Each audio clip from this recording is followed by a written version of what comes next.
I am Frau Blucher. Good evening, and welcome to Stupid O'Clock News. I'm Lewis Lee. The first rocket powered by biofuel launched from Maine on Sunday. Upstart Blue Shift Aerospace launched its prototype small rocket called Stardust 1 after 2 false starts in freezing New England temperatures. The company hopes to carve out a niche market of delivering small microsatellites to low Earth orbit using these small rockets fueled by the stuff that comes right out of the pasture. Stardust 1 rose to an altitude of less than a mile, but Blue Shift CEO Sasha Derry says it was the proof of concept he'd hoped for. At a chance meeting last year, Derry and Elon Musk were discussing Derry's idea, to which Musk responded, "Bullshit." Derry answered, "Yeah, ain't it cool?" That's the news. Start the show. I like that. That's a good one. That one don't even get any video comments. Oh, Emperor Scarborough. Emperor Max Scar. Yeah, that's cool, man. Got a little clipping issue around the edges, but well, I didn't have time to actually. I was in a hurry here. You didn't have time to fine tune it. Yeah, worse. Go the other way. There you go. You were already where you needed to be. Yeah, probably. We'll just consider that force static. There we go. It's a force field. It works better today. Those are what do they call the stuff that they found in Anakin? Oh, midichlorians. Those are midichlorians. Those are free range midichlorians. Yeah. And Carl Witzman's with us. Hello, Carl. Thanks for tuning in. Oh, hey, Carl. Yeah, that was, oh, that was odd.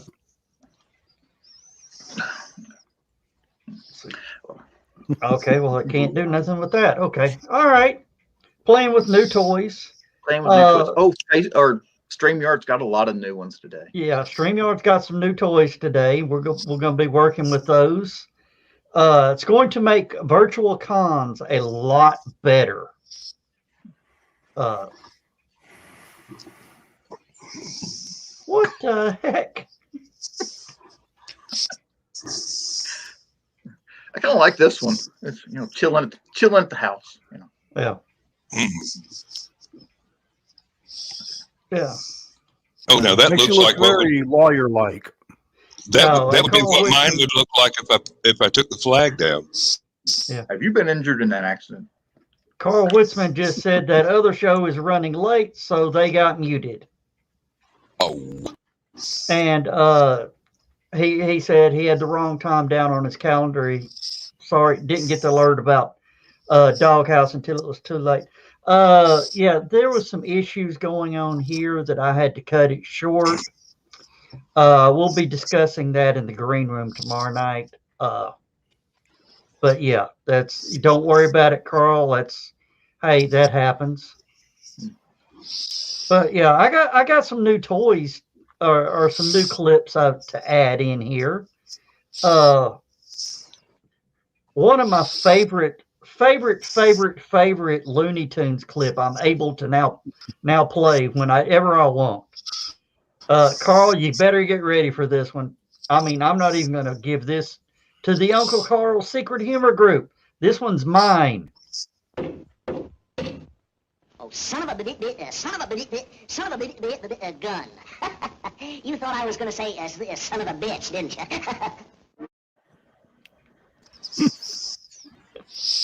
I love that one. I believe some people like to edit the leader out of it a little bit.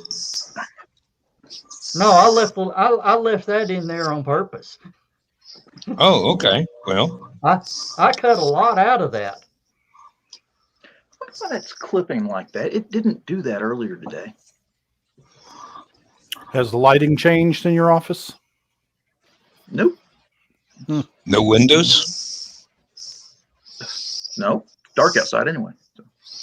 No, I mean, you might have tried it while it was daylight is my question. No, not really.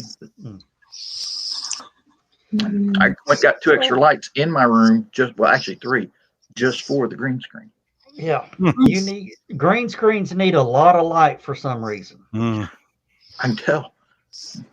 Well, they need a lot of light because most programs have a very thin threshold of color separation.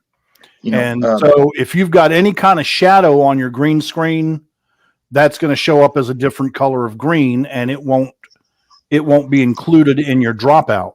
Yeah. Yeah, believe me, I hate trying to light green screens in a small area. Yeah. When I had my own studio over at UCTV, my office, I literally painted 3 of the walls green so that I wouldn't have to put up a curtain or the muslin material. Yeah.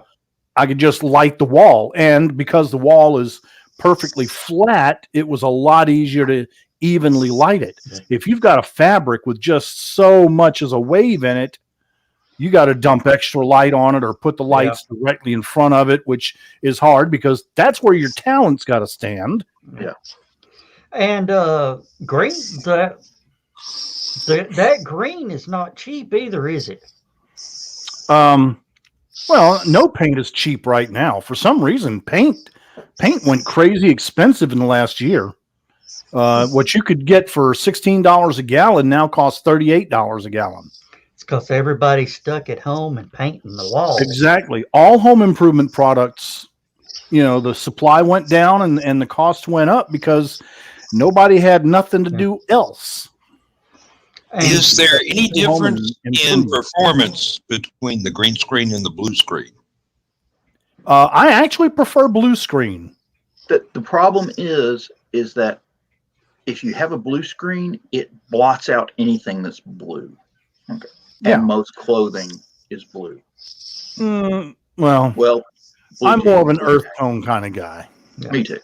But the thing is, most clothing dyes have UV brighteners in them.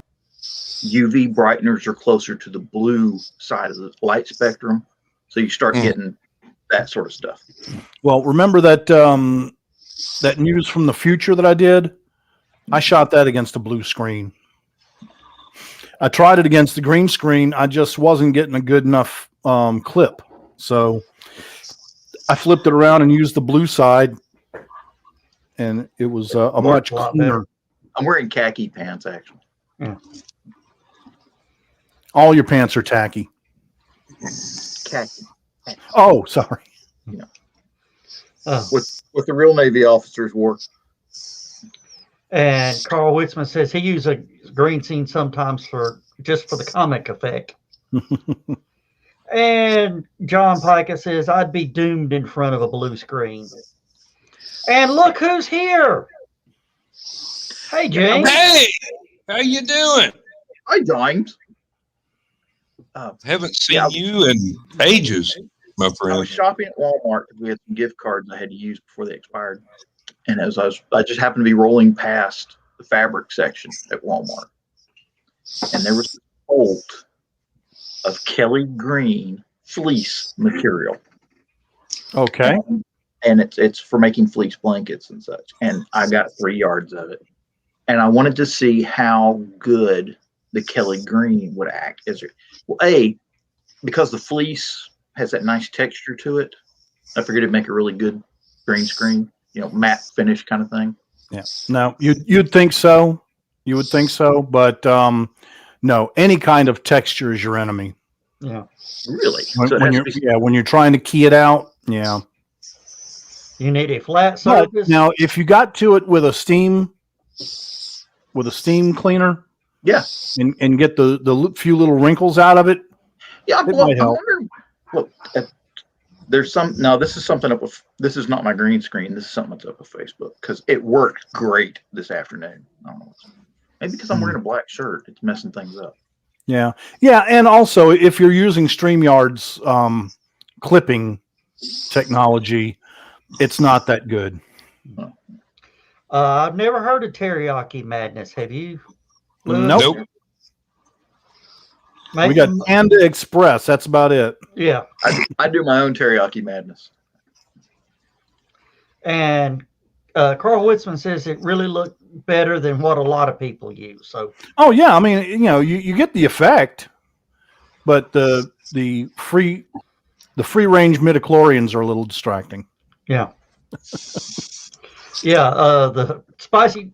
John Pica says they're spicy chicken. Tastes good going in. Yeah, that sounds like a taco. Yeah. Mm-hmm. It's coming out. Yeah. El Diablo taco. Yeah.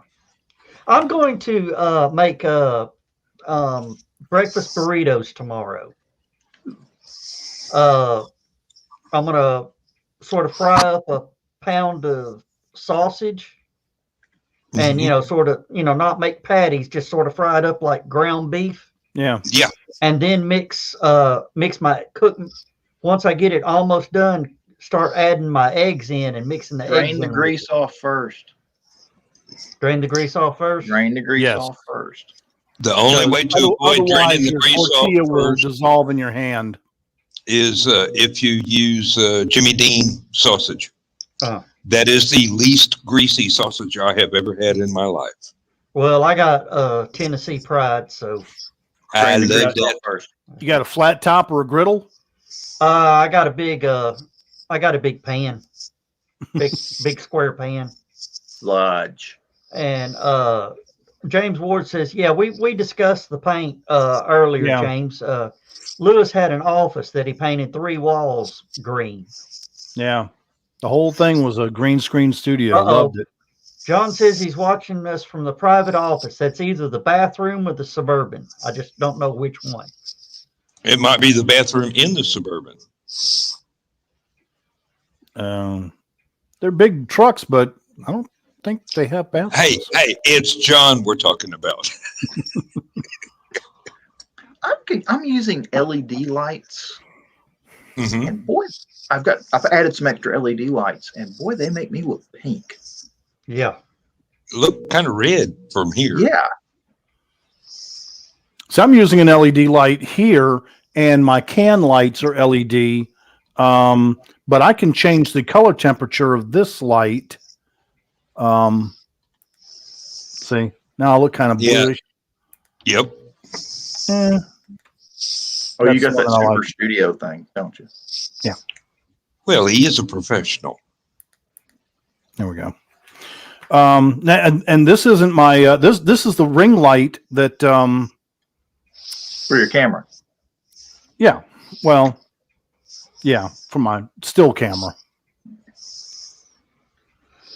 Oh, what was it we were talking about earlier about food you ate as a kid that were like staples that you don't eat anymore once you grow up, but there's no reason why you can't.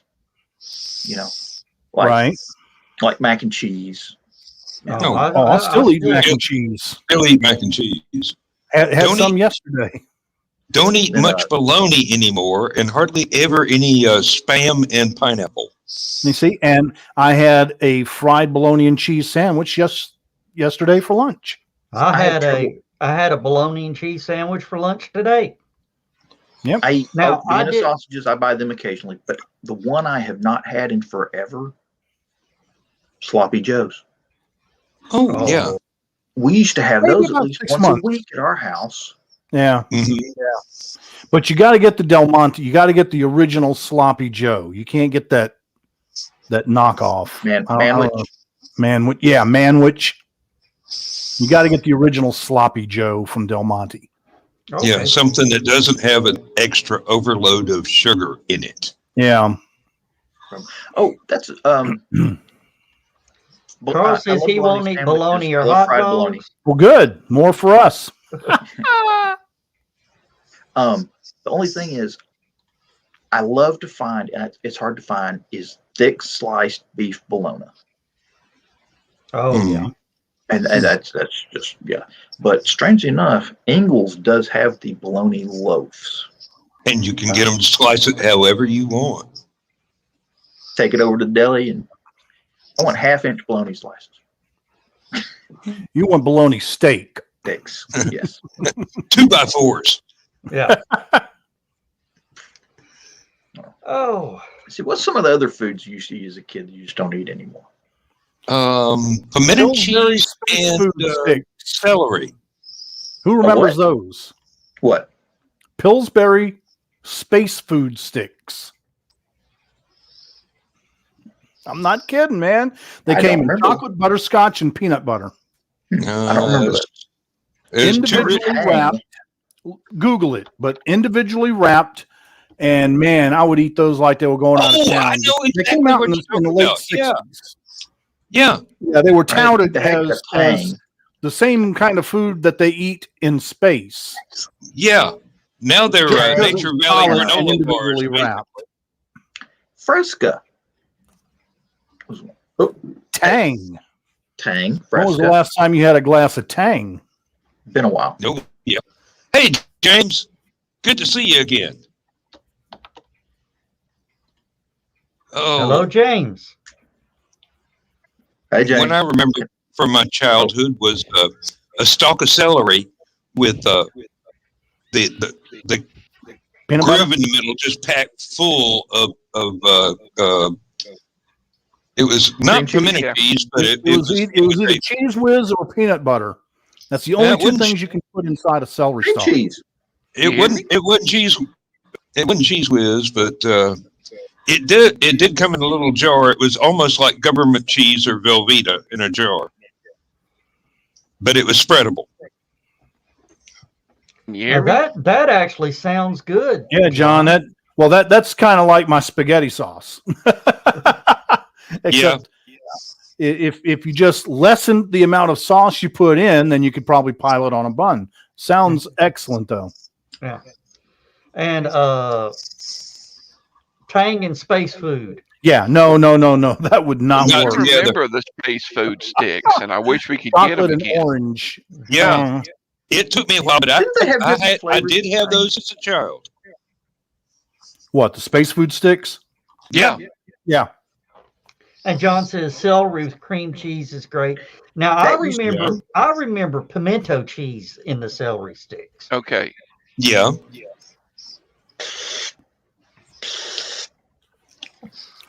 Anything Boy, else like yeah. the celery taste. Yeah. And the I thing is I use celery in so much of my cooking. you know, But I can't eat it, you know. I made some oyster stew, and as I was seasoning it, I go, wouldn't this be great if I really finally chopped some celery and put it in here? So the next time I made oyster stew, I tried that, and I was right. It does go well with oyster stew. Hey, Joe. Potato Celery soup. actually remember enhances this. just about any seafood. With all these people talking about food, maybe you ought to get a couple to work outside cooking at a certain convention. Hello. Oh, hey, I'll bring my flat top. I'll make Philly cheesesteaks or anything. Are you kidding, John? Lewis, I'm adding a flat top onto Grillzilla. Mmm. It's called thick metal. Well, I tell you, I'm really learning Season it. the versatility of a flat top. Made a pasta dish on one. You just get one of those throwaway aluminum roasting pans, Yeah. and you just throw that on one side. You grill your onions a little bit, and then you toss them in there, and you throw a couple of jars of pre-made sauce in there. By the way, when you go looking for a jar spaghetti sauce now, y'all have heard of the Pioneer Woman on Food Yeah. Network. Yep. She's got a line of jarred sauces out now. They're available at Walmart. Well, at least I found them at the Walmart in Signal Mountain. And she has a rustic bolognese sauce. Oh my God, dudes. $2.69 a jar. And that is the best sauce I've tasted since my home roasted Roma sauce. I mean, it was really good. I made some baked ziti with it. Oh my God. That stuff was really good. Knocks Prego and ragu out of the park, man. Rustic bolognese sauce. Sounds like a plan. Oh, but yeah, Translate into which language? Cancel. Sure. Translate into which language? German. In German, cancel is streichen. Streichen. Nice. Doofus. I don't know. I get into arguments with my watch. I have a can't wife believe for Siri's that. doing you that way. I'll argue with anything that'll argue back. Alexa, red alert. Red alert. All hands at battle stations. Alexa, stop. So Being you already Alexa. You got to tell me how to teach it. That's cool. No, that's one of the standard That's Alexa. the ones. standard. It just comes with it. Yeah. I'm sorry, I don't have an No. Alexa. I've I have a put I wife. don't mine to either. bed, so. Hey, I- Joe. Do I've the fire got a photon. wife and several cats and a dog. I don't need anything else nagging me. Nope. What was that, John? Do the firing photons one. Say, Alexa, fire Alexa, fire photon torpedoes. Photon torpedoes armed. Firing.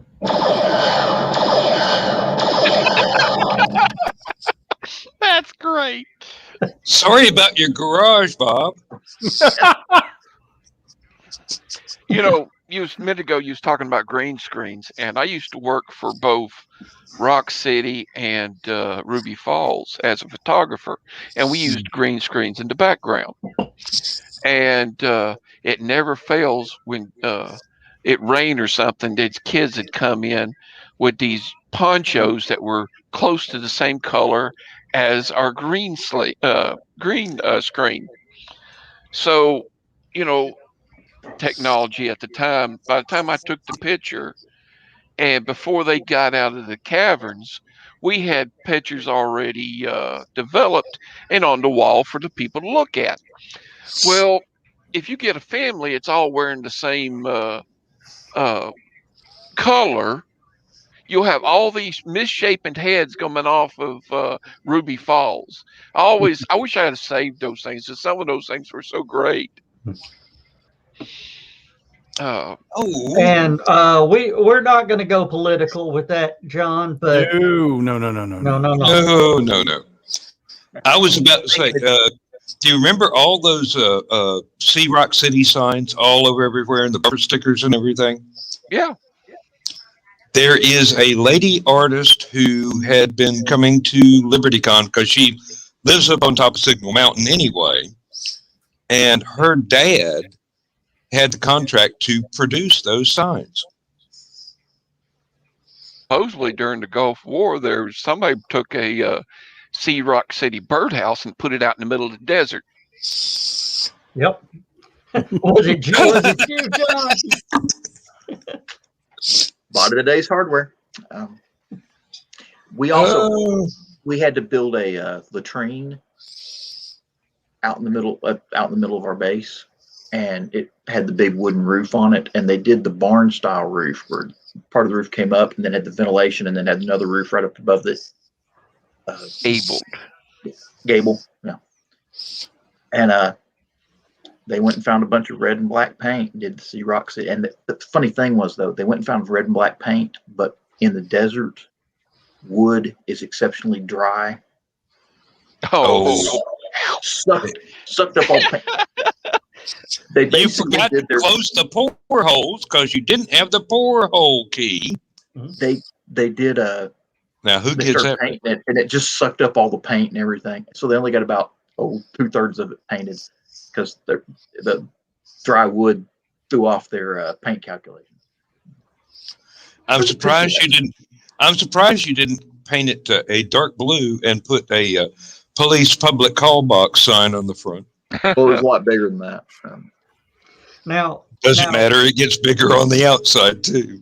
Now, y'all want to know something funny about the Rock City signs and the Ruby Falls signs and all that? That's Donna's little brother's job now, is to keep all those up. Oh, he goes out and repaints them so they don't fade. Yeah, Oh, that's wonderful. and I tell you all the stories. billboards, and all I the tell you billboards. stories about rocks, Ruby Falls. I might get sued. Oh, you mean that they can turn the falls on and off whenever they want to Oh, I'm glad somebody knew that. with the A flip little light switch on the side of the wall. Yeah. Actually, it's on the Or handrail. It's behind the handrail. They flip the switch behind the handrail. They got the same thing at the Lost Sea. Mm. It's like a bathtub until they decide to launch the boat. So they flip a switch and everything's there. well, when the elevator went down, it would take all the lint and stuff from the gift shop and all the T-shirts and stuff, and deposit it inside the cavern. And when the elevator went back up, all the dust from the cavern would cover uh, a good third of the gift shop. So they had to go in about once a week and wipe everything out. If And you then go want down into the caverns and get all the lint and pick it up. if you ever want to ride an elevator, Lewis, you may have actually done it. The elevator at Raccoon Mountain. I go one better. No, I have not. The elevator at the pumping station for UTC, UTC, for TVA. TVA. Yeah, that's Raccoon Mountain. Is that the Raccoon Mountain one? Yeah. The one I've been on that. That was I was like, where are we going to get off? Are we going to smell brimstone? What is this? It's only 1,525 feet down. No, Yeah, that's a slow elevator. that's only 400 feet deeper than Tallulah Gorge. I used to hike down in there to go camping. There is something that I have done that very few people have done, and that is, have you been out to the Ocoee River and seen that tram that runs along the side of the mountain from dam number 2 to dam number 3? Well, to close to dam number 3. No. Okay. Is that the waterway? Between the Olympic side and the civilian run of the Ocoee River, along the Ocoee River, the civilian run, it starts at this earthen dam, okay? And that's where you put in. And as you go down the river, you see there's this trough that's 12 feet deep, 12 feet wide, and it runs. When you put in, it's right there at water level with you. But when they divert the water down the trough, you can't go down the river because it takes all the water and sends it down that trough. Well, in the 6 miles of that river, the river drops a couple of 100 feet, but that trough only drops 15 feet. And then the water goes down these turbines and generates electricity. I've seen that. Well, there's a little railroad that's on top of the trough for maintenance. And they go up and down that trough all day long, just making sure that there's no logs or anything that fell in that's going to jam up the turbine or anything like that. And, fixing things and stuff. And I was the only journalist, me and Dan Howell, that's ever been allowed to ride that tram. That's cool. Congratulations. It's very cool.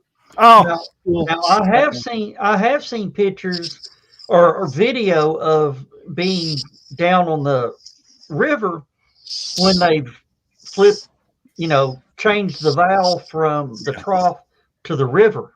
Yeah. And there's just a little trickle running down before, and then not much goes down that dam after that. Yeah, and then when they throw it over to the whitewater side, it sort of gives you an idea of what a flash flood is like. Yeah. Well, there used to be a good swimming area right down in that area. Well, it looks like a scene. It looks like a scene right out of Oh brother, where art thou? Yeah. When they finally flood the valley there. And we were talking about elevators, and John Pike says he once toured the Otis elevator plant in Dayton, Ohio. It's one floor. No confidence in their product? They had them go sideways. Oh, well, that would be a lift or a turbo lift.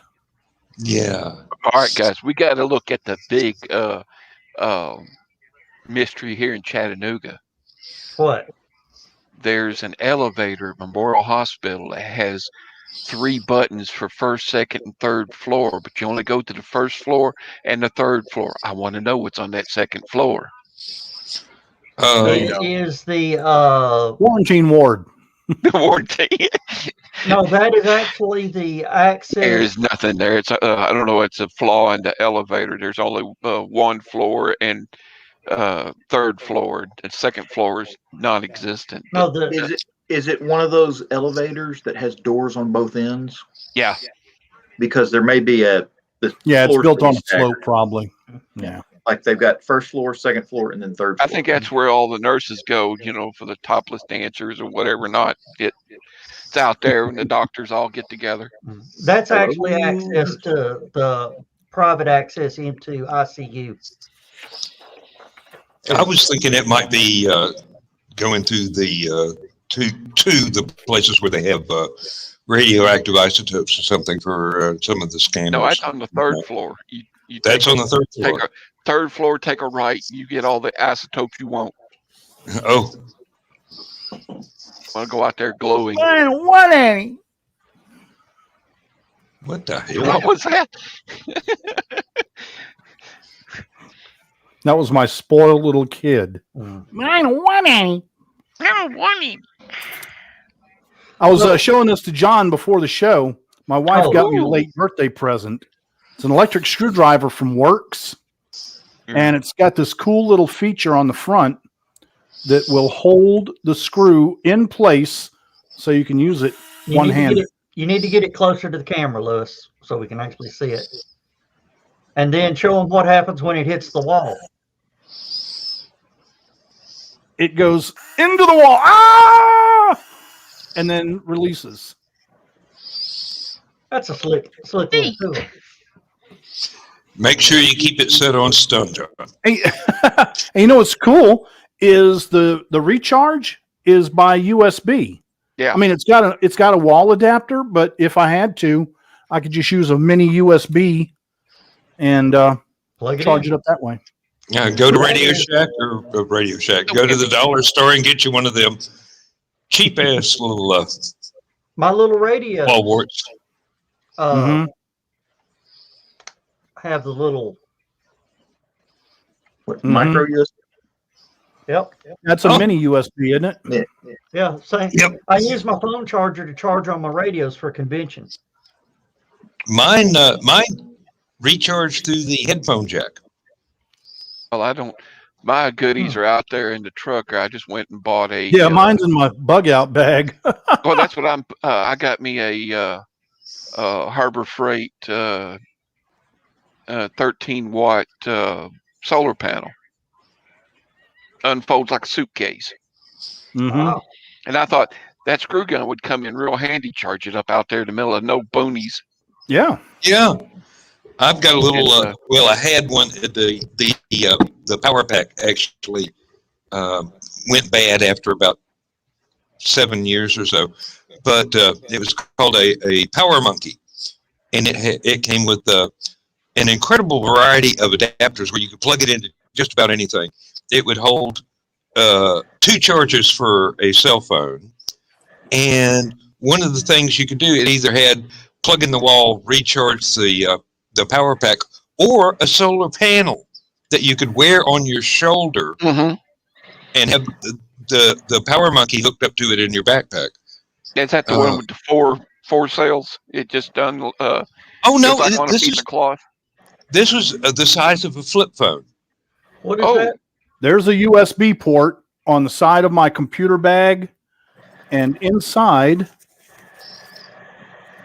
is a little rechargeable backup battery. And it's got its own cord, so Did you ever see the one that Energizer made? Plug into there and That you No. put 2 AA batteries in it, and you plug it into your phone, and it would give your phone. It would recharge your phone maybe a third really 2 AA's? off of 2 AA batteries. Because that's Well, you're 3 only volts. running And about, USB like, is usually 5. But Well, They even got it's a little enough charger for, you can they plug in and crank it off there and get it going. Yeah, I've got an emergency radio that's got a crank that will send We've got power one to USB. it's pretty cool. It's got the flashlight. It's got the Uh-huh. radio. Yeah.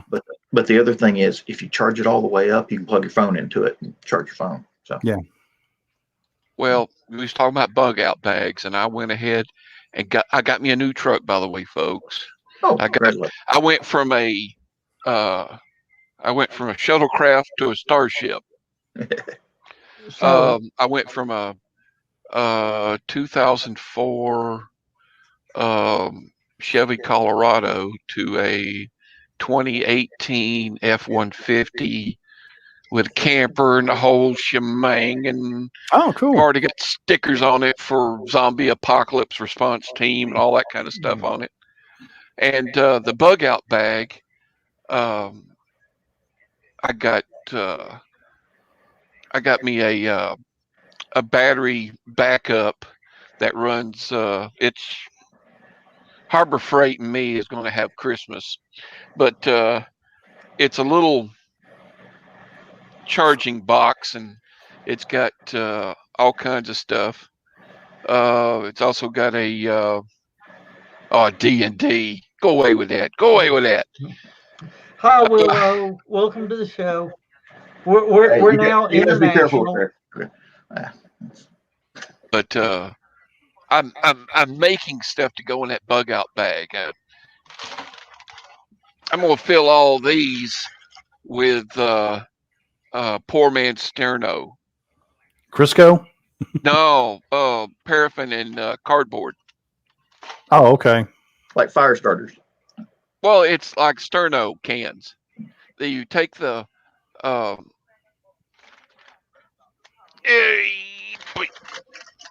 you take these and you fill them full of cardboard, and then you pour wrong finger Pour your pour wax pen in 'em. paraffin in it, and it turns it into like a huge candle. Old camping trick. And here's the best part. I got that whole bag for $3. Where at? All right. You know where the North Georgia flea market is at?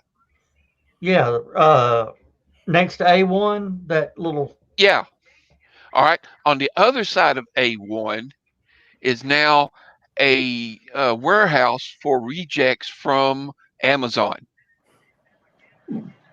They have $5 Saturdays, $3 Sundays, $1 Wednesdays, and 50-cent Thursdays. Anything in those boxes. Or you can buy a whole pallet. Or you can buy a whole pallet. Without the stickers, $3. And it's a water jug. As I reach behind me. This is polished polystyrene clear sheets, 200, $1.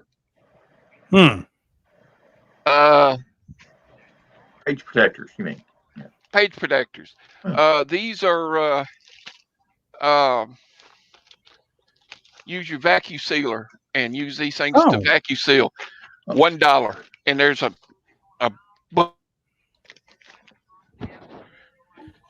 I think you said buttload. Yeah. Yeah. Okay. You glitched. This is wow. These are little I use them for my inks. Yeah, ink droppers. Yeah. This whole bag, there's got to be 50 or 55 hold of these things. one of those up just a minute. Use that for your spin art. Yeah. I remember spin that. art, no. Oh, that also makes a good snuffer for gold panning too. Well, if I ever get that close to a goal, I'll let you know. Um, this is this whole bag was, I think, $2. Hmm. You know, you just got to be there and you got to look. And I love it. It's like dumpster diving. Hey, last time I went dumpster diving, I came away with a movie screen from IMAX. Which is awesome. He's got an IMAX movie screen on his back deck. Man, I am hoping that the weather will cooperate. I'm going to go out there and watch Super Bowl on 10-foot screen. Sweet. That should I got be a projector from my friend at Erlanger, who does the art department down there. He does all the signs and stuff. He gave me a projector that I can plug in my computer Mhm. and project it on the wall. So Yeah. doing it, you know, I've had it. You know, he says, "I'll pick it up later." Oh, Oh, Bernie. I don't That know old about you. man's I think he's everywhere. cold. Hey. Oh no, it just hit me. Bernie's big brother. Don't worry, Bernie will be looking over your shoulder. God, John, don't worry. I've got you covered. Good.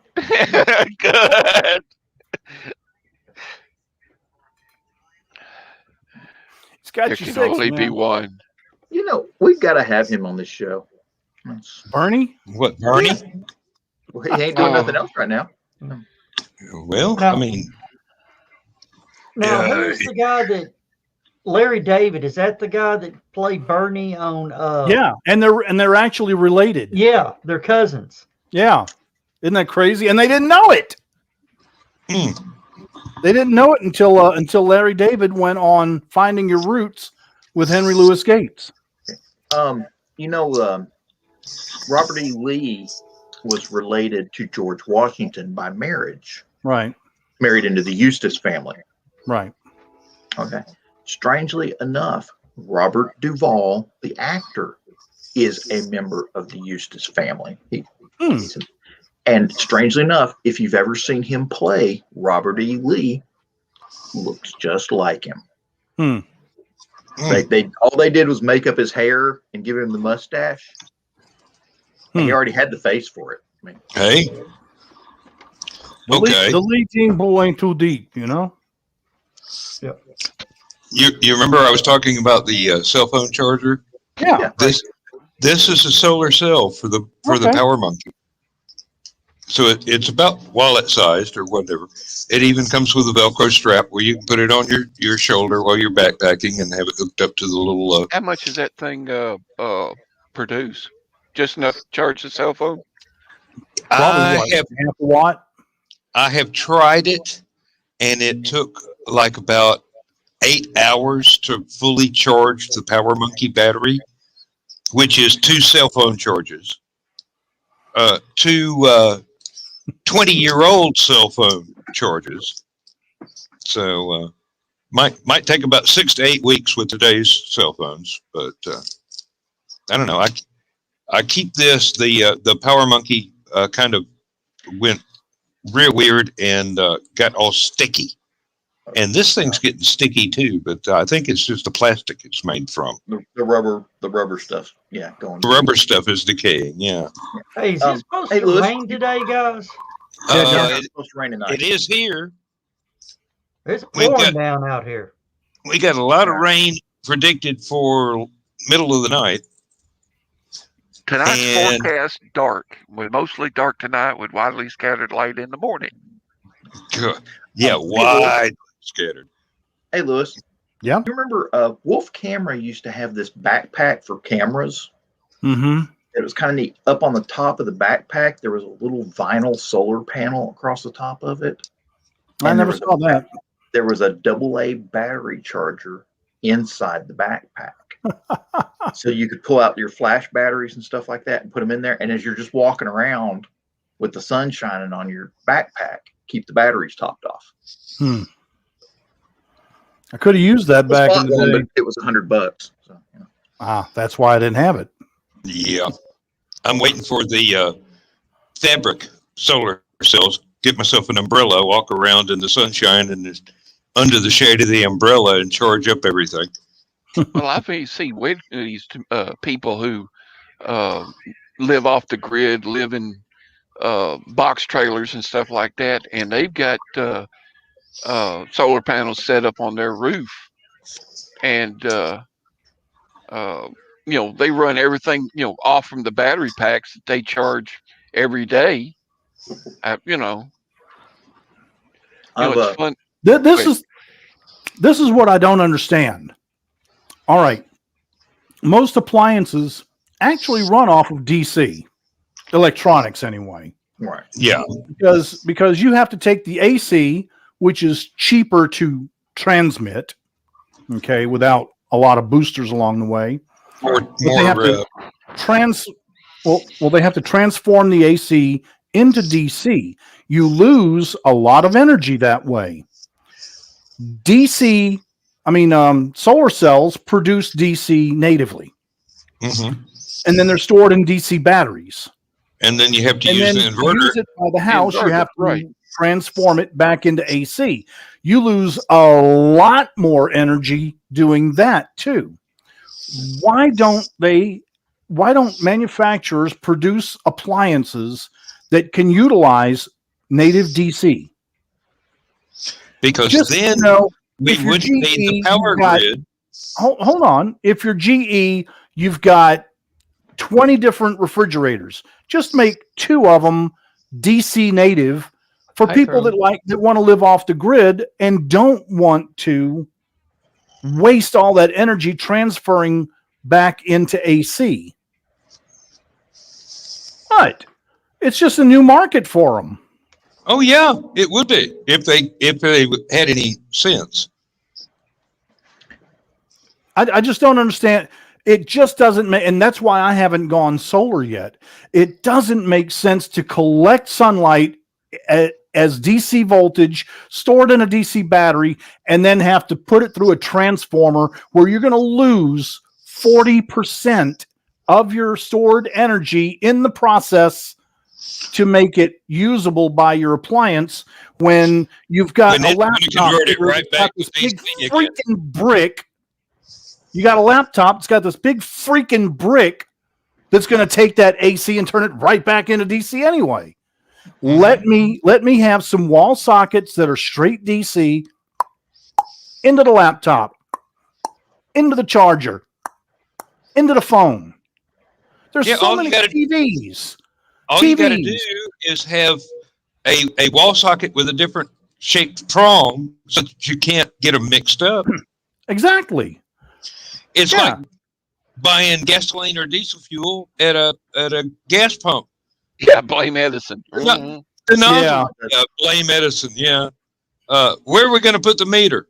No, that was Westinghouse. Wasn't it Westinghouse that did the AC?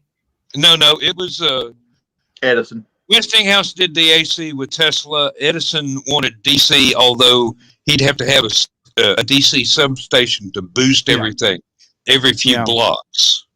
Yeah. Well, let's go back in history now. In Florida, they used to have pipes on everybody's roof to collect hot water. Mm-hmm. Yeah. They used to run hot water over the roof and paint the pipes black. And they used to run that hot water into a tank and then run it under the house. And that's how they warmed their house during the wintertime, colder times. And they do, in Florida. It makes perfect sense. The Romans used to do the same sort of thing with a hypocaust system under the floor. You'd build a fire in one spot, and the warm air, instead of going up a chimney, would circulate around underneath the floor and then go up a chimney. All right, you're taking all the heat off there. Yeah. But this was done in the 60s. Well, the Romans were what, 960? I'm talking about the pipes, the Romans and stuff. Sure, all that information, all that knowledge. I wouldn't say lost, but it's back in there somewheres, and we're just now discovering it. Oh my God! Oh yeah.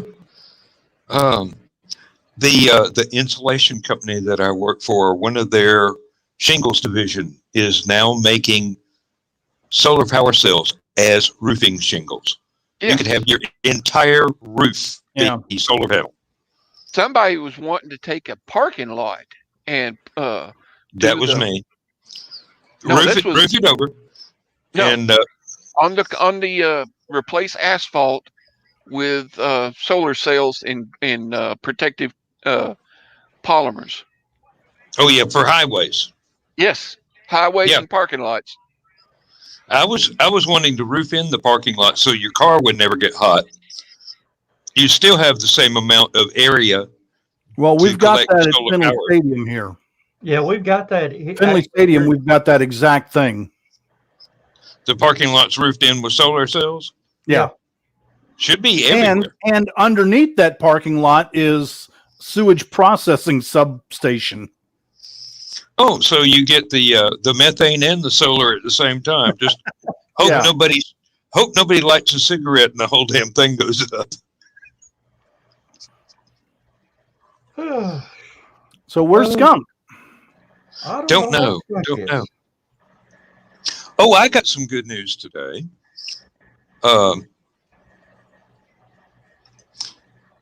Yeah, that's what they were talking about, John. Mhm. Yeah, John, they're working on that.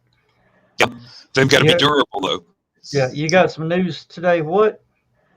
Uh, our friend Scott Hillbilly Tackett has put out another of the Corner Scribblers periodical magazines, and I wrote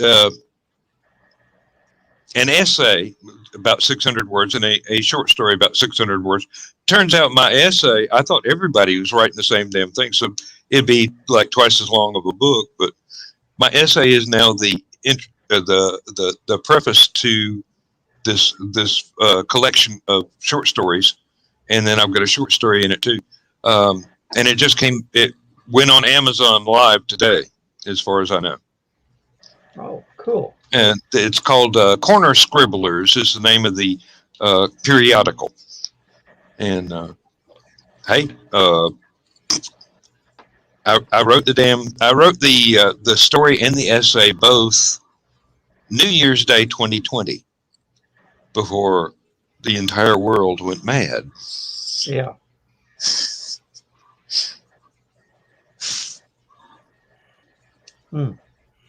Well, I've got a follow up for that. Somebody that's a comedian can jump in here anytime now. John? No, we're gonna let you hang. Yeah. Oh, cool, John. They're actually Well, got I'm more. practicing hanging. And Carl Witzman saying, "Congratulations, Dan." Thank you, Carl.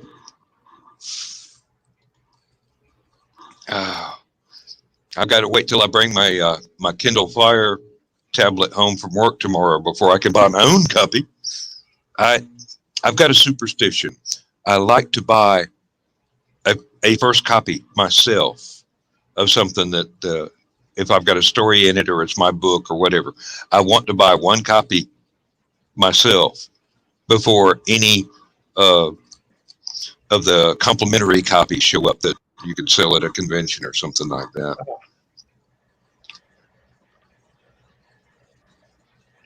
Well, Doesn't seem to work very well, but it's still a superstition.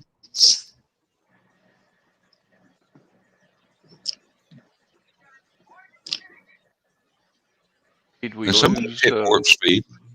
No, he had to duck out. Every once in a while, the coffee gets to him. You don't buy coffee; you rent it, like beer. You don't buy this. Yeah, exactly. You don't buy this stuff either. You just rent it. And then you have to pay for the recycling process. If you live in town. No, I We didn't went- have to go pee. I forgot to get my extra bottle of water ready. Oh, I ran Water. out of coffee. water. You know what fish do in there? I won't drink it. Beaver's doing it too. Oh,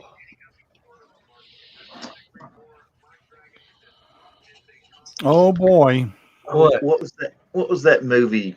I The- got an email from our illustrious Congresswoman. Oh, The one who got pulled out of the committee? Congresswoman Green defends herself against the unprecedented attempt by the Democratic majority to remove her from committees. It's no attempt. They did it, darling. yeah. Now, if we could just remove her from office, That's next We got- on the agenda. Trust me. we got one in Georgia we need to get rid of too. Hey, I found myself cheering Congress on to strip my Congresswoman of her committee assignments because she's crazy. I'm sorry. Yeah. Even conservatives think she's crazy. There were 11 Republicans voted yay on stripping her of her assignments. Yep, with 11 Republicans siding with the Democrats. I was watching it live. I'm a news guy. Yeah. But it felt good. Ah, good. She's got a link to the speech that she gave. I'll be able to download that and use an excerpt in my news report for tomorrow morning. Ah. You better do it in a hurry before she redacts it. If I can get rid of yeah, GOC, I'll be unhappy. Come to think of it, I'm gonna come off better- the full screen. I you won't be better able to grab see you it guys now. for a second. I'm going to my Yahoo Mail tab. Mm-hmm. I'm going to download that before she changes it. Well, she could delete it from her You- server. You need to do it now That's before called you have to screen use the capture. Wayback Just put Machine it to up get and a. screen capture it. Well, what's the next option? Impeachment? Well, they don't have to impeach a congressperson. They can It's a simply recall it. censure or remove her from office. That's the most severe, obviously. But if they removed her from office, then the governor would have to Appoint somebody until a special election can be held. But remember, this is the same governor that chose Kelly Loeffler. Yeah. He doesn't have a good track record at picking congressional representatives. And don't you think in a heartbeat he wouldn't throw her back in? Kelly? No. I'll be right back. No. One thing that I have noticed about Kemp is that he is learning. He's not there yet, but he is learning. And he's distancing himself from a lot of the craziness that he espoused early on. Yeah. Gonna have to. And mostly what showed that was his rebuffing Donald Trump when Donald Trump said that the Georgia elections were rigged. Yeah. And he says, look, I'm a Republican. My Secretary of State's a Republican. I used to be Secretary of State here. It's not rigged. You lost. Yeah. When he finally stood up and said that, I was like, he may be salvageable. Mm-hmm. So. And Carly's We'll apologizing for missing the doghouse today. That's okay, Carly. I had some issues here that I actually had to cut the show short, and then I'll be talking with all y'all tomorrow about what's going on in the greenhouse. Greenhouse. Green room tomorrow. The dog room in the greenhouse. Okay. Dog room in the greenhouse, yeah. When you run that together, it actually makes sense. You've got a dog groomer in the greenhouse. Is it already Casual Friday in the galaxy far, far away? What happened to your black button-up shirt? We're taking Friday off. Yeah. Oh, it ain't Friday yet. It's still blow up Alderaan on Friday or Thursday. Take a day off on a Friday. We're in the galaxy. Well, man. it's Friday actually an underway day. You're going to the next planet to destroy. We used to love underway days. Because you didn't have anything to do except watch the water go by. Yeah. And mop and clean everything. Well, that was every morning. That was a given. Yeah, really. You know what the suckiest part of being on a ship is they use brass cabling as lifelines around the ship. You know what And you gotta seawater shine it. does to brass? Turns it green. So you're out there every week Since with a when? big can of Never Dull, wiping down the cables, keeping them clear. Since when? Since when? Since when? James is a 1700s, Navy guy probably. too. Yeah. He was probably on one. He was probably on one of them boats painting all the cables gray. Or they were stainless. Stainless. Yeah, I John was on a USS Never Sail. USS Moinister. USS Simon Lake, AS-33, Kings Bay, Georgia. I was based out of Norfolk, Virginia. Bay, Georgia. We was the first ones out there. No Sims, alligators, raccoons, and a lot of nothing. St. Mary's, Georgia. St. Mary's, Georgia was had a KFC, a Wendy's. Good question, Carl. Because it's never dull when you're having to do it. Yeah. Never Dull it is the product name. It was called Never Dull. It was cotton and Yeah. Ammonia. It was like Brasso. it was like soaked in Brasso and cotton. Yeah. Yeah, and you just pull it off by the chunk, and they And it never even burns gave us so gloves, easy. You can man. sit there I and make mean, a fireball, that throw it stuff across was- the room. you could smell it on your hands for days. I don't care Oh, how many yeah. times you washed them.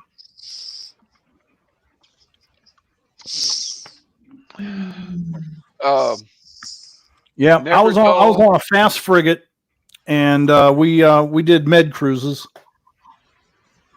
Now, We did didn't you go run nowhere. in support of Ike or the other one? We did steam with Ike twice. Okay. We steamed with Ike. We steamed with the Saratoga, Ooh. and never steamed with the Nimitz. I mean, with the Nimitz or the Enterprise.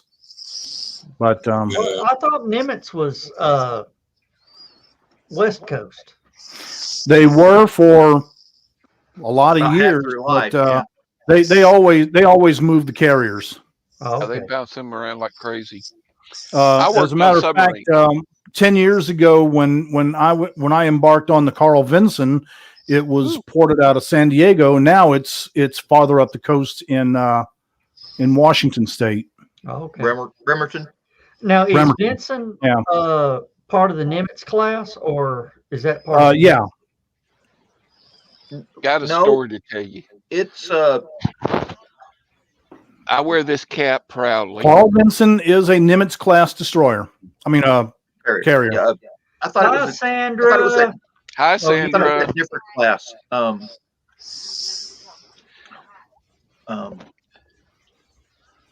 Not George Washington. George Washington? No, not What? George Washington. I thought Carl Benson was a different class somehow. No. The Vinson, the Abraham Lincoln, and the GW were the last of the Nimitz class, and then They went to Ford class. the Ford class, which is Gerald Ford, Ronald Reagan, and George H.W. Bush.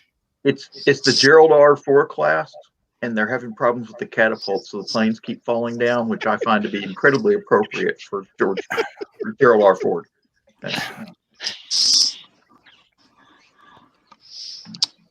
You know, I'm a Ford guy. You weren't Well, see, you weren't you even worked looking, on- John. You missed Lewis's comment. I'm a Ford guy, man. I had an F-150, loved my Taurus. My first car was a '69 Mustang. I'm a Ford guy through and through. No, not the car. The president. The president. Gerald R. Ford was famous for falling down. Yeah, he He'd was a fall in a klutz. heartbeat. Yeah. Mhm. Oh, okay. I got you. See, I All worked right. on I take submarines. that back. There. That's a reverse bird.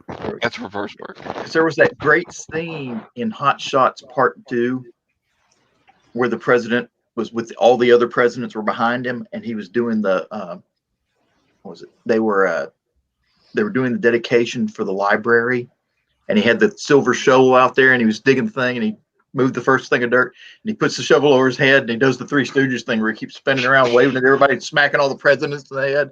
So he knocked out Reagan, he knocked out one of the Bushes, and all these presidents are walking around holding their heads and falling down. So, and Gerald Ford's down on the end, just standing there, and just all of a sudden falls down for no reason whatsoever. He knew it was coming. No, he was just sitting there and just looking at the crowd, and then just fell down. No, Carly, he doesn't. No. I'm driving a Ford, of course. First on race day. Yeah, John, this is where all the cool kids are. Oh. I say you worked on destroyers. My ship never went anywhere. We was pierside for years because submarines would come to us. Mm. And they had to come up the channel, and it took 2 tugs to get them alongside, and then we put a brow on. Here we go, work on the submarines, pull this out, put that back in, put in, take them torpedoes, give them nukes. We change nukes out, put in the counterweights and the whole bit. And oh, cool. Yeah, submarine don't go out with a full load. It goes with only, well, it doesn't then. I don't know about now. Let me say, yeah. They've got that new thing that they've been doing to a lot of the boomer subs where they're replacing the big missile with a cell that holds like 3 Tomahawk type missiles. I don't know. That's something I've seen them do. I remember reading about it, but I've never actually seen it. Now, You don't know that. You don't know that. Hey, James, Tomahawks can be nuclear. James, were you at sea when y'all cleaned all the dust out of the shop? Yeah. Okay. What he's referring to is that we was off the coast of Miami with nothing to do. And when you get a bunch of Navy guys at, 30 in the morning, nothing to do. One of them, I said, have you guys ever made a tin can cannon? Or potato gun? And these are kids from New York. They go, what is that? What is that? I said, well, you put a bunch of cans together, weld them up, and you could shoot a tennis ball or potato. Get out of here.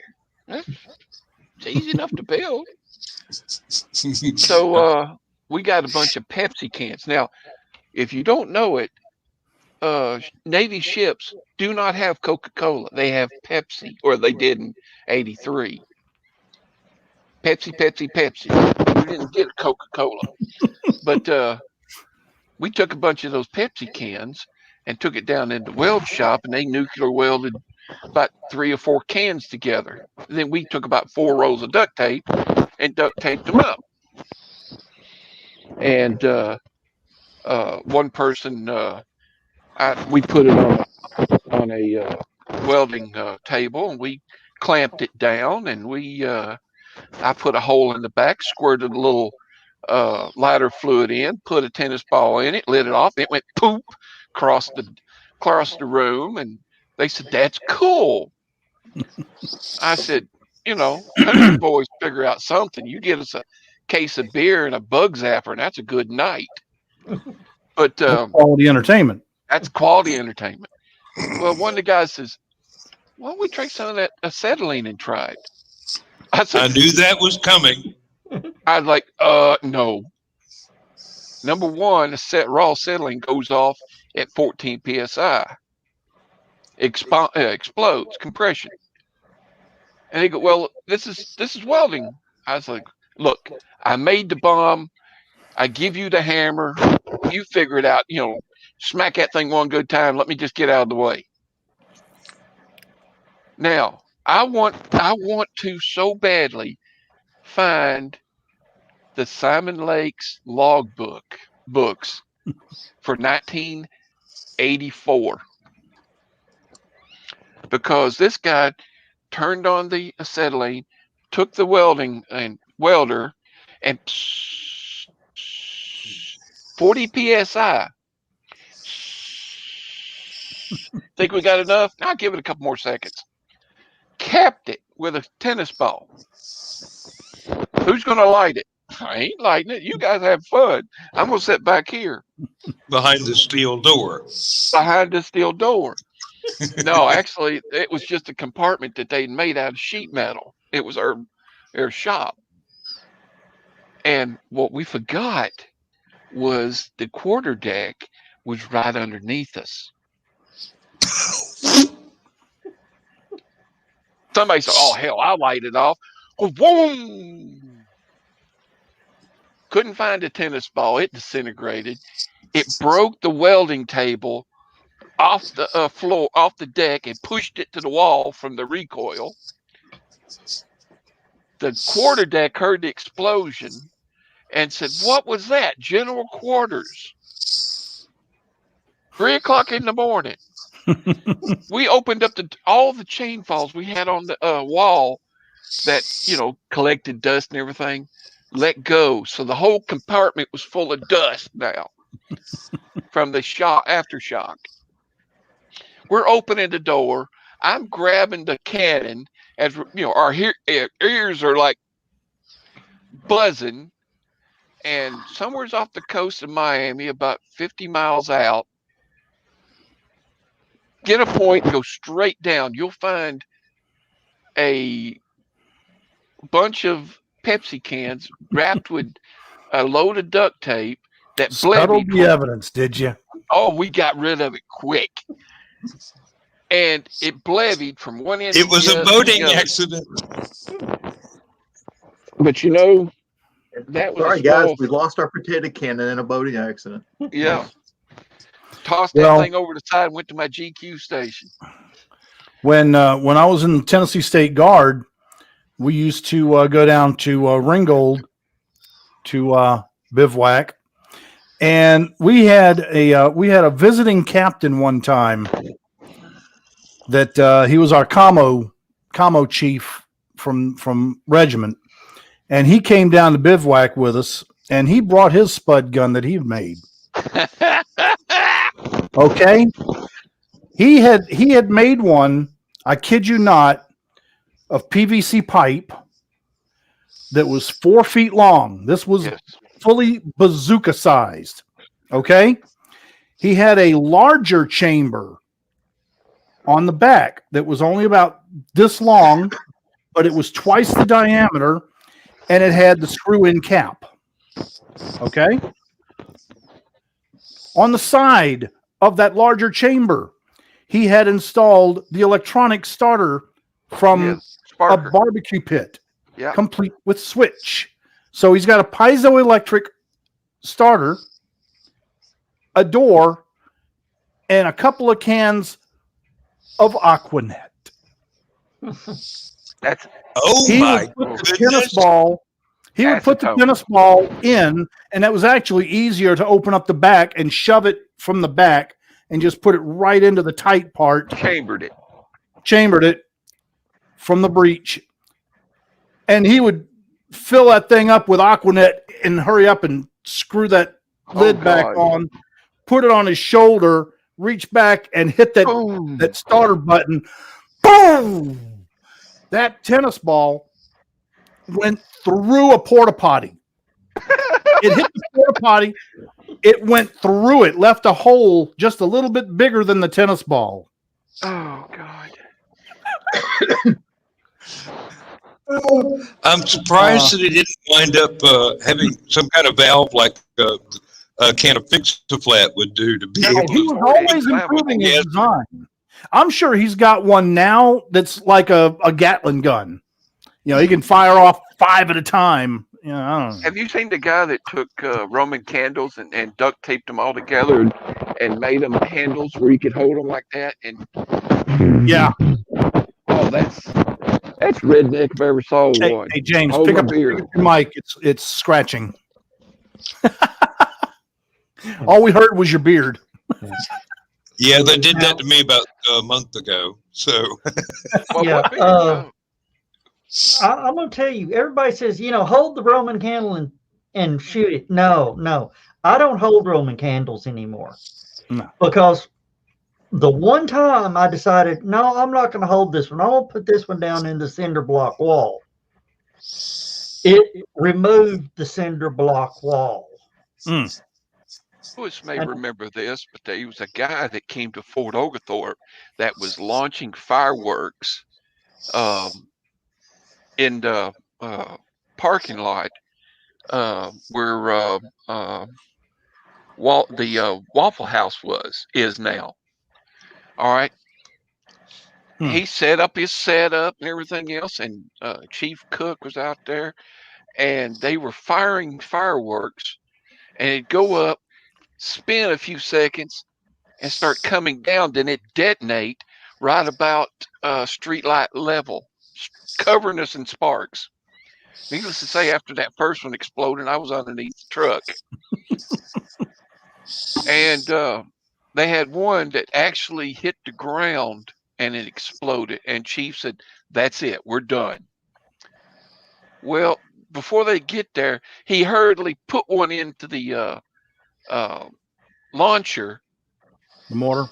Upside down. oh dear. Boom. He picked himself off the ground, and Chief said, "You're done." And he said, "But I got all this fireworks over here, and there's people sitting on them." Oh God! I hope none of them were smoking. They wouldn't have known. Oh no, they wouldn't have known. Oh, Lewis, do you remember the year the Market Street Bridge got struck by lightning while they were setting up for the Riverbend fireworks? Oh yeah, yeah. Set Tell off me. the whole display in one stroke of lightning. I bet it was pretty. It was after that. No, it was after that. They said no, we got to use a barge. Yep. And they started using that barge. One year, I was actually on the barge for the fireworks show for Riverbend. Do you wear That your was fun. asbestos shorts? Because I know. I was just hoping that he had some earplugs. I was on the not the what's the walking bridge? That's not Walnut. Walnut Creek. Walnut Creek. I was Walnut there Street. when Jerry Garcia passed away, and we had the funeral up there, and somebody got the idea of jumping on the bridge, and it was bouncing. They bounced that bridge, and I wanted off. No, get me out of here. That big fancy walking bridge and all that. My dad worked on that bridge in 1960 as a painter, doing the repaint. He has not been across that bridge since, especially after they turned it into a walking bridge. He said, "No, I will never get on it again." He was sandblasting and went to sandblast, one of the pins that held one of the whatevers. As he was sandblasting, he cut through the pin, and the pin just about broke. Well, obviously, but when was this? 1960. Okay, well, by this time they probably replaced. Yeah, when they redid the floor, before they put the decking back in, they did a good inspection. Oh, DOT wouldn't have. I hope it wasn't the. I wish they had inspected the buoys and stuff at the same time. Oh, in the early 70s, my parents had a 67 Buick Wildcat. Okay. A huge car. Hmm. 4 doors. Massive. And I can remember as a kid driving across that bridge in that Buick Wildcat with a truck, like a moving van type truck, coming the opposite direction. And you could feel it swaying back and forth. Yeah. And that was right before they closed it. Yeah. Actually, now the bridge is not sitting on those piers. It's actually the only 2 piers holding anything up is on either end. It's actually got It's cables. bowed. Yeah. It's got cables holding it up. They offered me overtime one day. If you remember, I used to work with the city. They offered me overtime one Saturday to take my dump truck and get a load of stone to cross the bridge so they can run tests on it. And I said, you ain't got enough money to get me on that bridge with that truck. So like Sorcerer, huh? We was Yeah. in Remember the that shipyard. movie? Yes. We was in the shipyards in Pascagoula, Mississippi, right after Elena hit, and back in '84. And as we was refitting our ship, they were going to Scotland. I was going home, and I was in one of the shops, and they said we need somebody to drive a 1-ton to Keesler Air Force Base and change out our bottles. And everybody's like, I don't know, stick. I said, I can drive it. So they said, okay, you got the duty. All right, no problem. Be a fun time to go to Keesler Air Force Base and come back. On the way down there. Now this is Keesler Air Force Base is In Biloxi. Yeah. Biloxi. Biloxi did not have all the nice um, uh, amenities it has now. They had a fish cannery, they had a restaurant, and they had a mall. And that was it. They had a lot of restaurants, actually. But Well, at the mall, yes. Anything past that mall, you was out in the weeds. no, you got to get off. You got to get off the road. Oh wait, that was after. Was that before or after Katrina? That was before. Okay, never mind. Because that used to. We if had, you knew where to go, there were some really good restaurants in Biloxi. Well, they also had that fish cannery, and I was driving the truck, and I'm a native Florida native, so dead fish don't bother me. Nothing new. I was riding with a guy from New York, and we went by that cannery, and he's like, "Oh my God, what is that smell?" And I was like, "Dead fish." And I'm rolling down the window. He's turned to different shades of green, but what I was going to tell you is, after we changed out the bottles, we was coming back, and they didn't tell me that the brakes did not work quite as well after a while. And this car stopped in front of me, and I hit the brake, and it went to the floor. And I went, oh boy. So I pumped it a couple times there, and it came up, and I stopped before I backed in this guy. Well, when I come to a stop, it was kind of a jerky stop. One of the bottles that they put on the back of that truck, the one in the middle, shifted and hit the back of the cab. And it had all of them had the caps and everything. And I felt it go. And I looked at the guy next to me, and the guy looked at me, and he was as white as a sheet. And I go, well, we're not dead, so something must be good going on. So I looked, sure enough, one of the bottles had shifted right into the cab. And if that thing would have blown, I think I'd have been the first one into orbit. There was a YouTube video about a truck carrying a bunch of acetylene tanks. I'll be back. On fire. Yeah. That was impressive. That was really impressive. I mean, talk about fireworks. And a couple of them rolled in the road. The caps flew off. The valve blew off. They caught fire and took off like, well, I want to say torpedoes, but more like rockets. Oh my God. Some of them are flying in the air, coming back and hitting the road and going boof. Yeah. Well, only much, much more explosive. I've seen oxygen bottle fall down and break off the cap. Brand new O2 bottle. And it was shooting across the dry dock, went into a foreman shack. I mean, right through the door, just nice little hole. And they came out of that foreman shack like ants, just Yeah.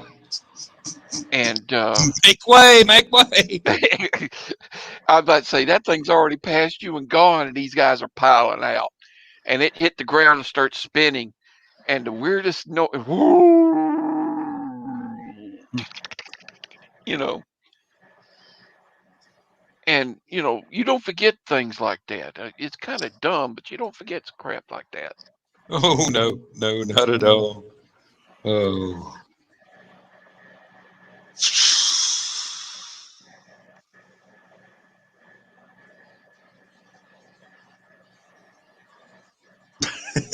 Well, we're speechless. Yes, That was your showstopper. No, I was thinking about, please. I was thinking about the time Dad and I were working on the car, and there was a lightning strike at the house about a quarter mile away, and it ran through the ground. And I'm kind of laying across the front fender of the car, holding the flashlight down through the gaps between the motor and Dad laying on the concrete, and the static charge from this lightning strike blew a hole in Dad's boot. And he goes, "Are you all right?" And I go, "Yeah." He goes, "Is that acetylene tank still standing up?" Because we had the welding rig right there on the carport too. I'm going, well, if it wasn't, we'd never know, would we? Went camping, and some guy got a full can of Coleman stove fuel too close to the fire, and it blevied. Oh God! It took out a spot about as big as you could put a car in it. It just black. Well, it's gasoline. Good grief! It's low grade gasoline. It is.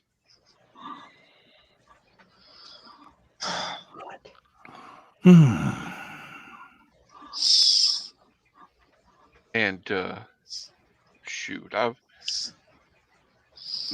was telling you about the story about the potato gun. Now, the Simon Lake never went any place. Hey, Lewis, do you remember the term channel fever? Mm-hmm.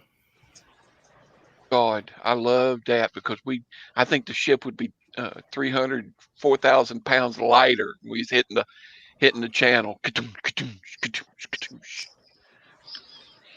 And the green never ready batteries. Yeah, we didn't worry about that or experience that. We were strictly ocean going. I'm not sure exactly what our draft was. I know we had a sonar dome on the bow of the ship that probably dipped down about another 15 or 20 feet below the bottom of the hull. So we had to be real careful on our sound. Long was one to tell you about some of his carrier trips. That was fun. Who? Don? Is that what you said? Jim Long. He used to work for Channel 12 in the switching room years and years ago. I'm sure Lewis knows him. Oh, I know Jim. Yeah, he was in Society for Creative Anachronisms. And Right. He's now playing with model trains and stuff now. Oh, really? Last I heard, he was at the Air Pollution Control Bureau. Yeah, he's still with him. Last time I heard. Oh, okay. Oh, you mean his hobby is trains? Yeah. His Oh, okay. hobby is trains. But I don't know about you guys, but where the Simon Rona came Lake back. did its figure eights and stuff was in the Bermuda Triangle. Mm. And I'll be the first one to tell you, there's something out there. Our ship is enough power, steam power generators to power 4 submarines.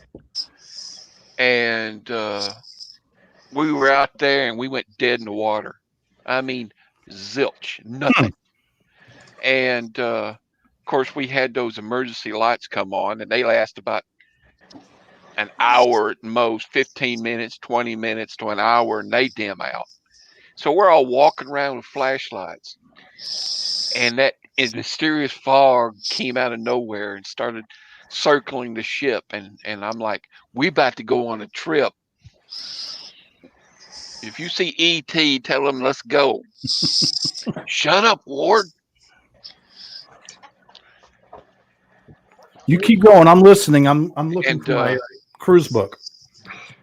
Oh, you're going to look for your cruise book? Our Oh, cruise book was a newspaper. But we got sea duty. That was it. But I've seen it stayed that way for about an hour, and finally the power came back up. And I've seen stuff on the horizon. White light you can see for 500 miles. Colored lights, even less. That's the reason why a lot of ships and stuff use red lights and stuff for the weather decks because they can't be seen. And there we go. Med Cruise, October 78 to April 79, man. I was telling them my cruise was a newspaper. We didn't have cruise books. If you're lucky, it was Atlanta Journal. when if was that? you're lucky. When was Remember that? these qual books? James? Sir. Remember these qual books where you'd have to learn all these different procedures and your superiors would have to sign off on you and make sure you knew all your crap? Now, I was just a this one was, lonely fireman. General Damage Control. Yeah, well, I was DC damage control all over the place.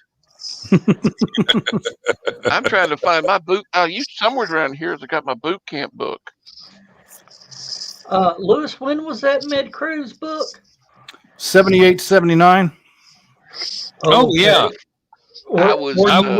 Were you with the Ike on that cruise? Yeah. Okay. Remember that jacket I showed you? Yeah. That was 78. Are you serious? Yeah. 78 was also the year that I started at the factory. I may come knock on your door. 78's when I was in high school. Well, I was supposed to be in high school in 78, but the sea called my name. So I got my GED, but that was my radar. That is what the south coast of France looks like when you can't go out on deck. And that's what a pimply-faced 18-year-old looks like when he's on duty. Oh, God, don't make when he's not supposed to be out on deck. Yeah. Quick question. What's that in the background? That is the cruiser USS Biddle. We spent a lot of time with her. Oh, and here we are at dock in Livorno, Italy.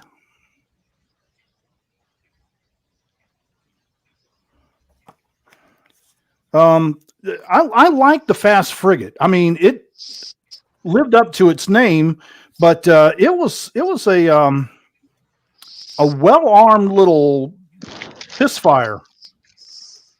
There's the Ike. Yeah. And there I am pretending to call the president on the hotline. Stay by for the president of the United States. Don't you know I would have shit those dungarees? And James, don't you miss the dungarees? Were they the most comfortable uniform anybody ever freaking had? Yeah, blue jeans and a shirt. Go figure. Yeah. Now they got camouflage. I know. What are you going to camouflage against? Jump in the water. It's blue on blue. I don't mind the style of the uniform. On a boat. I don't mind the style of the uniform, but please, let's not kid ourselves about the camo. What are you going to hide in? Ooh, Meal pass. Oh, never mind that social security number. Wait a minute. A what pass? Multi-pass. Meal pass. Yeah, multi-pass. Multi-pass. Yeah. Now, probably the reason that it's camouflage is they got a multi-pass. One the camouflage, all the, what am I trying to say? All the branches, all is the camo's made from one company. Yeah. Okay. Or uniforms or whatever. Oh. Why is the corner cut off? Oh, wait a minute. That's different. Enlisted. That's Oh, enlisted. it was put into a frame. All three brothers. That's this is my older brother Roy, and my oldest brother Lane was up here in the middle. Okay. 2 Navy and 1 friggin' Army. Now that was no offense, John. Chief, was you? What? I had 2 that went Marine Corps. I don't know what we. No. That's enlisted. That's enlisted. Check it out, man. It's pewter. Yeah. Pewter. Wow. Okay.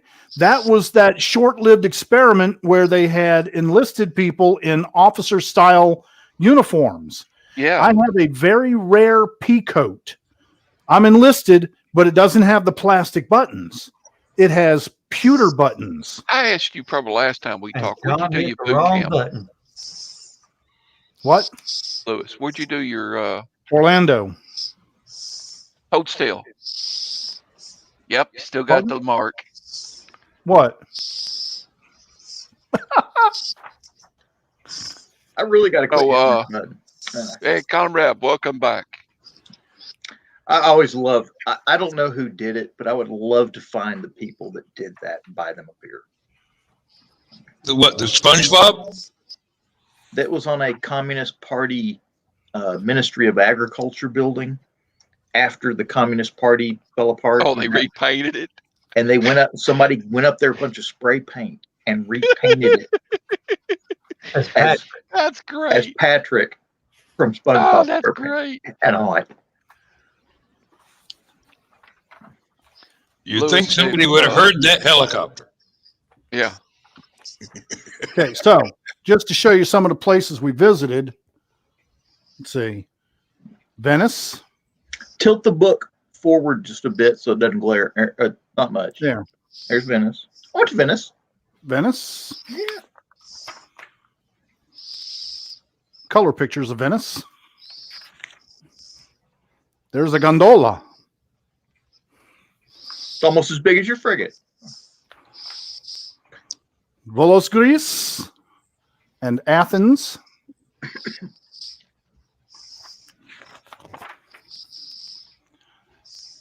Jerusalem. That is where the manger supposedly was. Obviously, we took a little side trip to Bethlehem. Palma de Mallorca, best drinking port in the Mediterranean. Every beer from every country in Europe right there. Including some you really don't want to drink. Yeah. And anyway, this is what I had originally gotten the book out for. Right there is when we were transiting through the Bermuda Triangle, James. Oh, I see the fall. Right there. Yep. Our bow went so far into the water that the water came over the 5-inch gun. The 5-inch gun was completely submerged in water. We did a bow break. I bet that was fun. It was not fun. Lewis, we used to have people used to get seasick when the tugs hit the side of the ship. Dude, okay. I was in CIC. So you know where I'm talking about? Right. All right. That was my duty station, CIC. And we would rotate. We would do air search radar, surface search radar, radio. And then one time I was on maneuvering board. The maneuvering board is a plexiglass piece of, panel in front of CIC. It is perpendicular to the beam of the ship. Okay. And on it, you plot in grease pencil from the back so that people can see it. So you're writing Backwards. Wrong button. So you're writing backwards You in grease spray pencil that. so everybody else can see it. Well, we had a screw dead in the center because it's 360-degree representation of the area around the ship. And we had a screw in the center and a string attached and a nut tied on the end. And as we would take a roll, that nut would swing. And I was on duty and we had the oh shit handle right above. We took an 89-degree roll. The ship was designed to take a 90-degree roll before capsizing. And my mark was at 89 degrees. And that was through the Bermuda Triangle. I used to sleep so good when I was on ship. I used to sleep so good. Oh, yeah. I couldn't sleep when we got back to land. Yes. When we got back to land, I had a billet on shore with my wife, and I couldn't sleep for 3 days. Right. All the natural sounds wasn't there. People falling down the ladders, drunk, and Well, okay, when you're watching Star Trek, one of the things about Star Trek is you always hear that engine drum in the background. Ambient engine noise. Yeah. Any sailor knows that sound, knows that feeling. Every ship sounds a little different, but you get used to it. Yep. And when you don't hear it anymore, something's wrong. Lost something. Or if you're tired, I've got that from the factory actually. Yeah. You sleep at the factory a lot? Every chance I get. At $22 an hour. Yes. Or the tide goes in and out and it pulls your boat away from the pier and the mooring lines pull it back in, you bump the pier. Yeah. I was at home and it was such an ongoing thing that I actually was asleep and I twitched at a certain time and I was like, what was that? I said, I must have bumped the pier. The body was used to bumping the pier. I don't think I've ever done that, but 3 years ago, exactly 3 years ago this week, my wife and I were on a Caribbean cruise, and that was the first time I had slept on the ocean since my Navy days. Oh my God, I was in heaven, man. It's the best sleep you could, because it's like sleeping in the back end of your old car. You just roll port, starboard, forward and back. James, I just saw a report from the Consumer Electronics Show.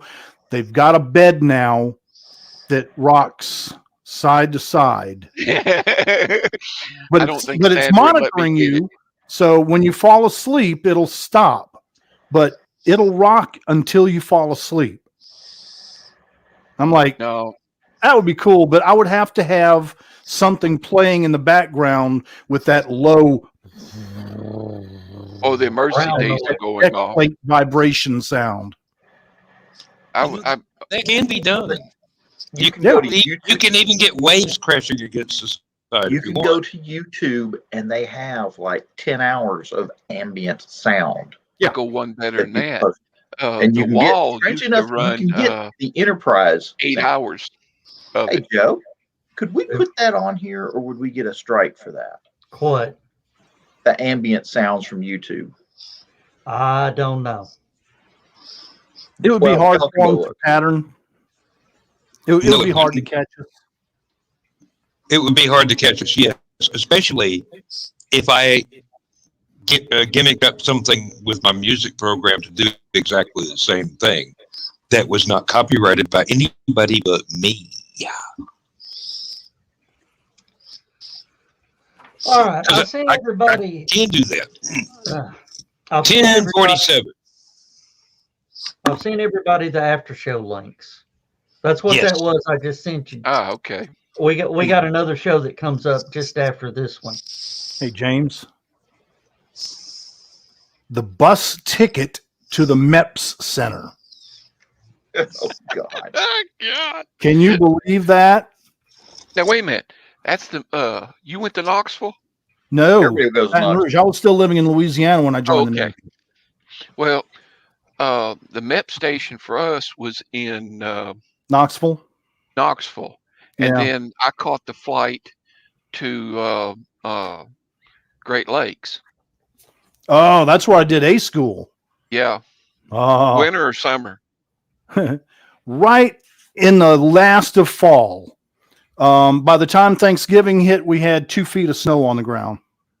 Lake effect snows. Yep.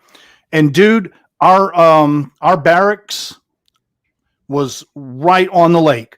We had our barracks, then there was the sidewalk, and then Lake Michigan. Yeah.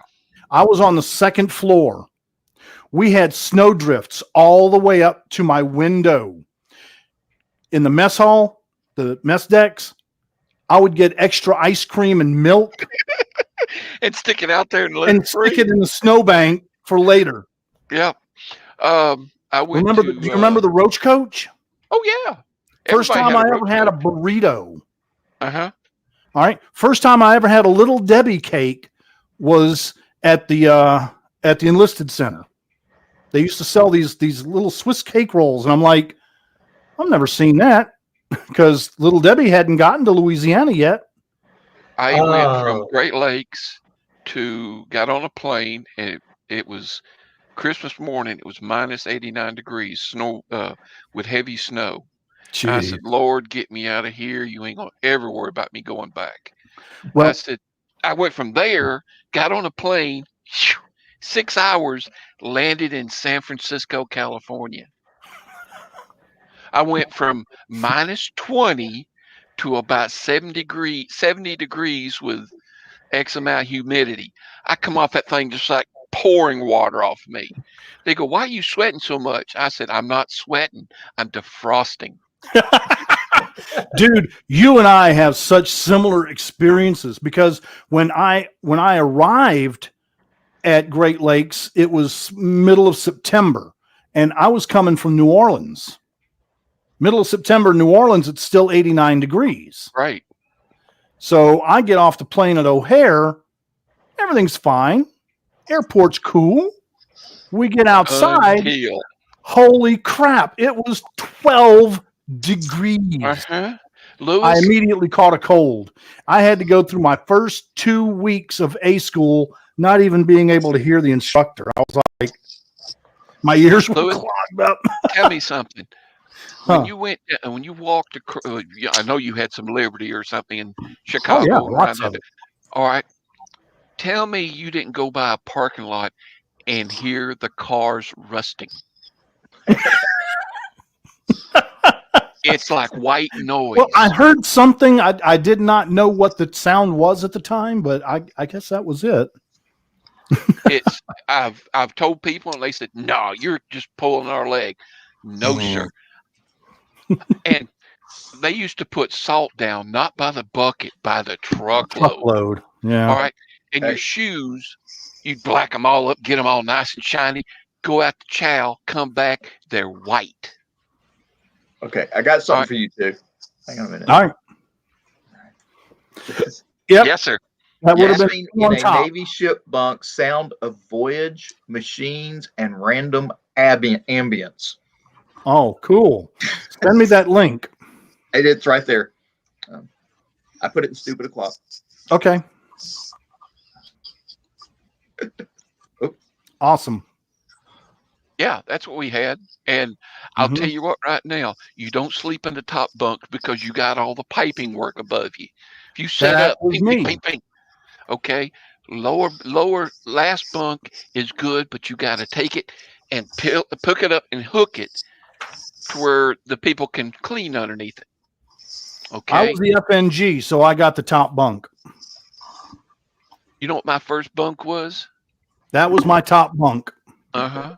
Right there. Okay. Now, on the other side of that was water. Okay. I was below the water line. Okay. Now, that was a very small compartment right there. And then the wall, the bulkhead that went across the beam was the only thing separating me from the powder magazine for the 5-inch gun. Oh boy. So if the powder magazine blew, I'd immediately drown. I would simultaneously disassemble and drown. Yeah. That would be a rapid unplanned disassembly by the texture right there. Yeah. Well, it can't be no worse than The sleeping fire with a would have been torpedo. out immediately. Can't be no worse than sleeping with a torpedo on a sub. Oh, and when y'all said rapid unplanned disassembly, I sent Lewis a tweet earlier today. Yeah. We called it, man. We called it. Elon Musk pretty much admitted that they waited too long to come out of the belly flop. Waited too long to come out of the belly flop and didn't try to light And didn't fire up enough engines. He says it's easier to shut an engine down than to start one up. Yeah. So from now on, they're going to start 3 instead of 2 on the landing. And they need to start them about 20 or 30 seconds earlier. Well, there's not that much fuel. Probably about 15 more seconds. Hey, if they can land on the moon with 5 seconds of fuel, you got plenty. Yeah. Just got to rewrite the program a little. That's it. A little editing, a little editing. On code. Yeah. Hey, but it was pretty when it hit, wasn't it? Yeah. It was pretty until it hit. Bada boom. Bada boom. And he sit back and he went, right off, right off, right off. No, he sat back and go, damn the FAA. Damn them FAA. I'm only going to be able to make 3 trucks out of what's left. Yeah. Hey, guess what, guys?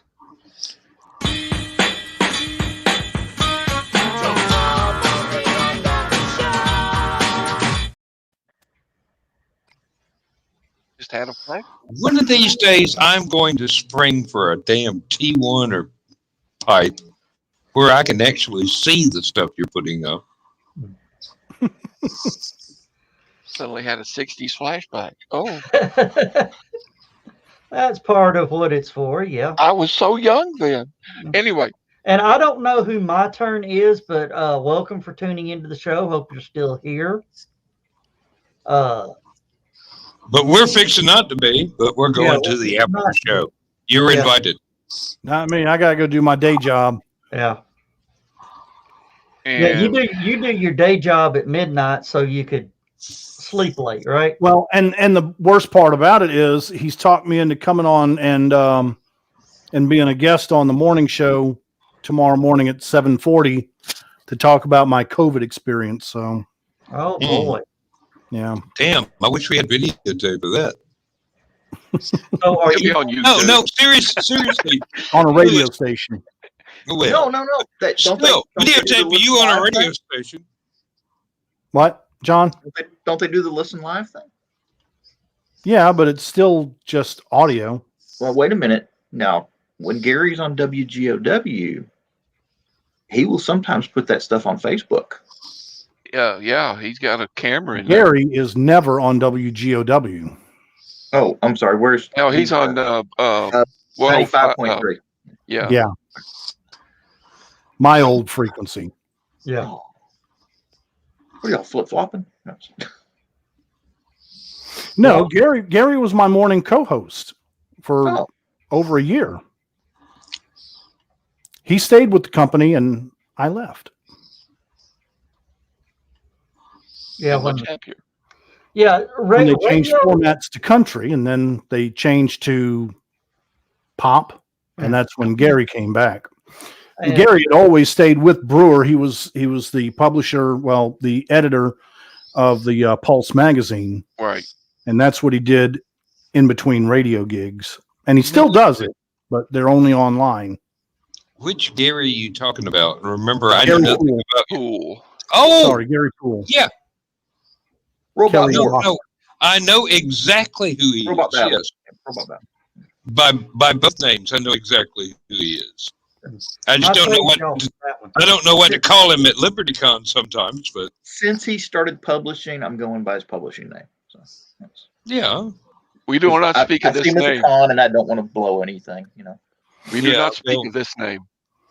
it's really weird when somebody calls him Kelly, and I'm going, wait a minute.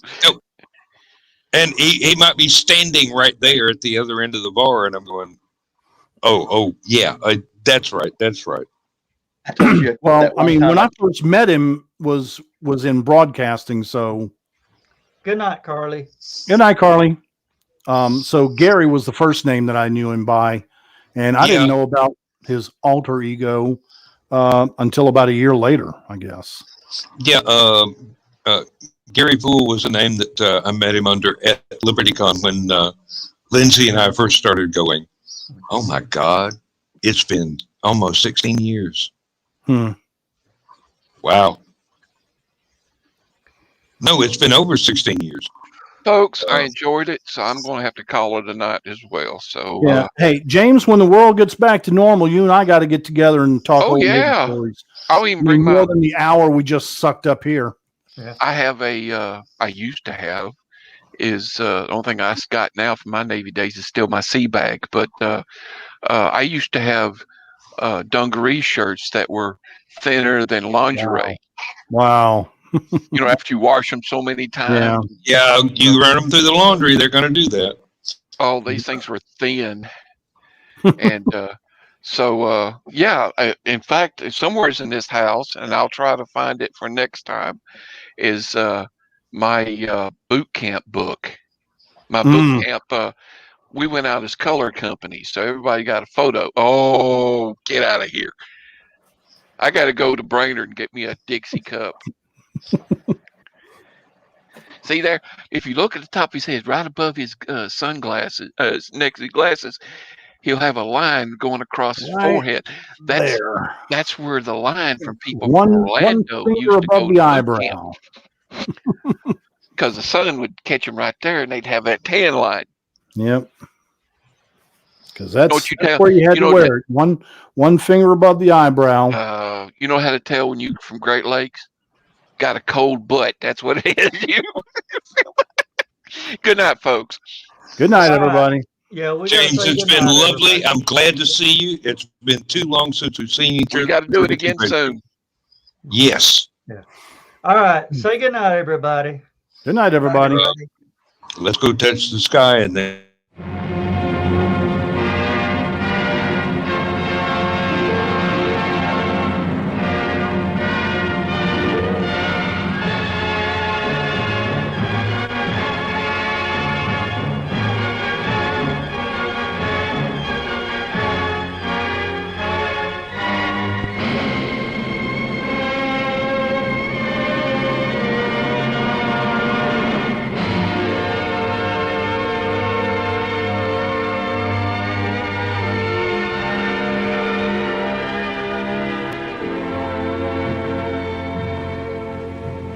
Oh, I have slept the surly bonds of earth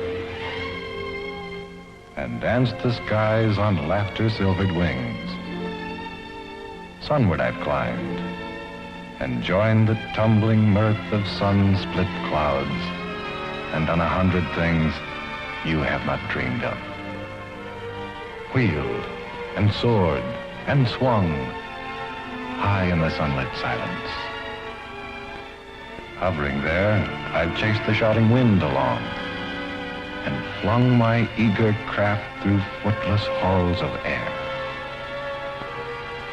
Up, up the long, delirious, burning blue, I've topped the windswept heights with easy grace, when never lark nor even eagle flew.